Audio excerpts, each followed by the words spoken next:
A few months ago, after many years of trying to conceive, my husband, 32M, and I, 33F, had a gorgeous, healthy baby boy. My husband and I are black, which is pertinent to this story. We were over the moon, and family, friends, and coworkers had also been excited for us.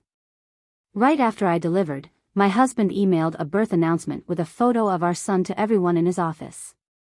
Fast forward a couple of weeks, and my husband came home fuming after his first day back at work.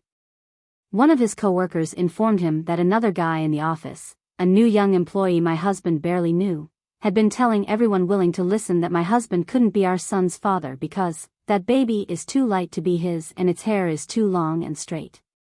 That's a white man's baby, or an Asian's.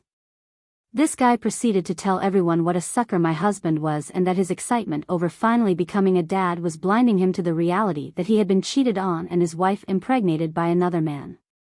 Side note for anyone who's still unaware, in 2025, black babies in general are fairly pale as newborns, and their skin will darken over the first few weeks. Hair changes to a clear pattern are usually gradual as well. Our son was no exception, and is now my hub's mini-me.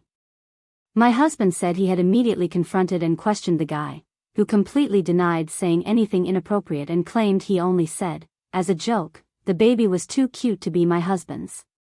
But others in the office confirmed the first coworker's account. Not only that, the guy had tried to parlay his superior perception skills into some weird form of workplace clout. Fortunately, the guy got moved to a different shift that same week, so my husband didn't have to see him again. That is, until a company event this past weekend. Families were invited, and we took our son. And who should come and insert himself into our group as we were chatting with the boss but Brown-Noser McMouth. He interrupted our conversation and introduced himself to the boss, shaking his hand. When I realized who he was, my anger came flooding back, and I said, "I don't believe we've met. But aren't you the guy who went around telling everyone in the office I must have cheated on my husband with a white or Asian man and this couldn't be his son?" The guy went red and silent. Boss said to him, "See me in my office first thing Monday," and walked away. I think someone's fired. My husband said I went too far because it was already over and done with. I said it wasn't done for me until I'd had my say, and I was the one being defamed, not him. Am I the asshole?